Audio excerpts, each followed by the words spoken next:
네. 이번 2024년 2학기에 챗GPT 활용 수업한 사례를 공유해 드리도록 하겠습니다. 저는 유아교육과의 김하영이라고 합니다. 제가 나누어 드릴 이야기는 첫 번째 어떻게 수업에 적용했는지 그 방식과요.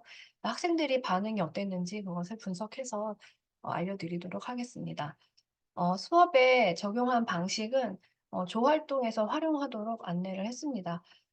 조활동할 때 한 명의 조언으로 하든지 아니면 이제 만나고 싶은 전문가로 하든지 그래서 역할 부여를 한 후에 "감정적으로 대화하는 것이 좀 더 좋더라." 뭐 이런 기법적인 얘기, 또 구체적인 상황을 설명해야 "원하는 답이 나온다."라는 이야기, "정보의 진위를 확인할 필요가 있다."라는 이야기, 그다음에 "내가 무엇을 원하는지 스스로 알고 나서 질문을 구성해 나가는 것이 중요하다."라는 이러한 프롬프트 구성에 대한 안내를 요약적으로 하고 학생들에게 조활동에서 쓰도록 하였습니다.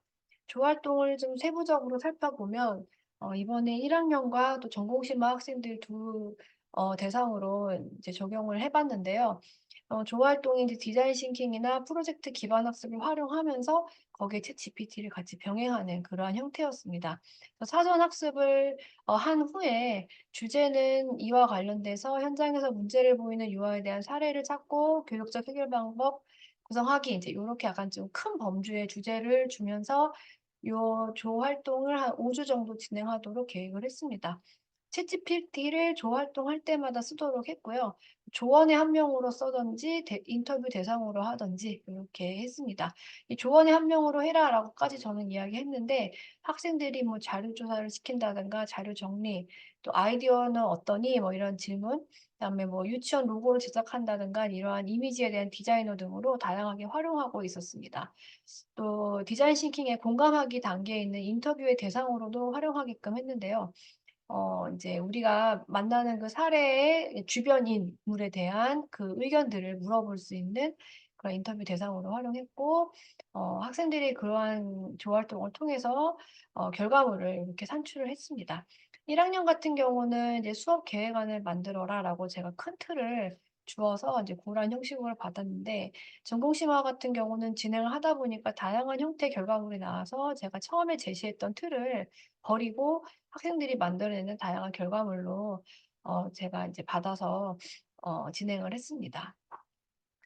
첫 시간에 챗GPT 활용하라고 안내했을 때 어떠한 질문을 던지는지에 대해서 어 안 해본 친구들이 당황하는 경우가 있어서 프롬프트를 공유하는 그러한 시간을 가졌습니다. 그래서 역할 부여를 어떻게 했고 어떤 질문을 했는지 이제 이런 것을 화면에 몇 차례 공유하고 나니 이제 그다음부터 학생들이 자유롭게 질문을 해 나가는 모습을 볼 수 있었습니다. 그리고 이제 학생들이 어떤 경험을 하는지를 좀 구체적으로 알아보고 싶어서 수업 마무리에 설문을 좀 작성하게 하였습니다. 그래서 구글 링크를 공유해서 한 뭐 2-3분 정도 간단하게 쓸 수 있도록 시간을 주었고요. 조활동이 총 5 번이었기 때문에 학생들의 소감은 5 번에 걸쳐서 받았고요. 그 결과를 1 학년과 전공심화의 차이가 있는지를 좀 알아보기 위해서 텍스트 마이닝 방법으로 분석을 해 보았습니다. 1 학년과 4 학년이 주로 사용했던 단어의 이런 내용들을 좀 보시면 1 학년은 좀 조활동을 어떻게 완수하는가에 되게 집중한 경향을 좀 볼 수 있어요. 그래서 수업에 받았던 그 과제를 우리가 얼마나 유용하게 도움을 받아서 잘 해 나가는가, 이제 그런 내용들이 엿보인다면, 전공심화 학생들은 본인의 이제 직업이 있는 상황에서 수업을 들어오는 거기 때문에 현장의 문제들을 수업에 끌고 와서 그것들을 주로 다루면서 느낀 소감들이 많이 엿보였고요. 그다음에 "시간 대비 굉장히 효율적이다."라는 언급도 특히 경력자에 해당하는 전공심화 학생들에게서 볼 수 있었습니다. 그다음에 챗GPT 활용하면서 감정이 좀 변화했는지 감정에 대한 추세 분석을 좀 해 보았는데요. 전반적으로 긍정 감정이 우세한 모습을 볼 수 있었습니다.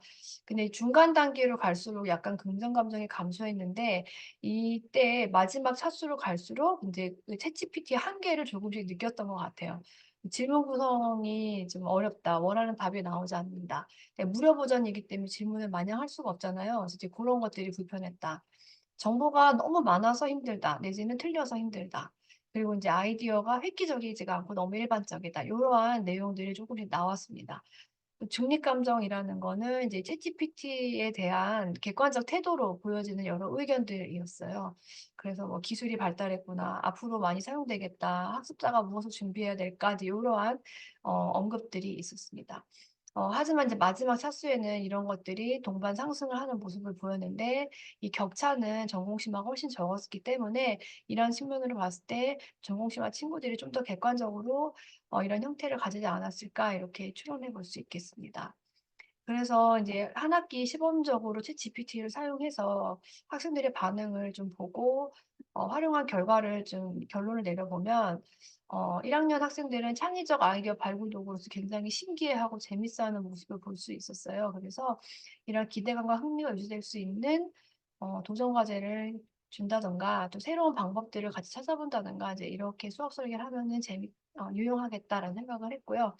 전공심화 학생들은 현장 문제를 이제 교실에 가지고 오는 경향이 굉장히 많기 때문에 현장에서 고민하는 문제를 챗GPT한테 물어보고 그 방안에 대해서 토론하는 그런 형식도 좋을 것 같고 실제 사례를 기반으로 이제 챗GPT 활용해서 문제를 이제 해결해 가는 챗GPT의 의견을 참고해서 더 좋은 해결책을 도출해 가는 이제 그러한 과정으로 사용하면 좋겠다라고 생각을 했습니다.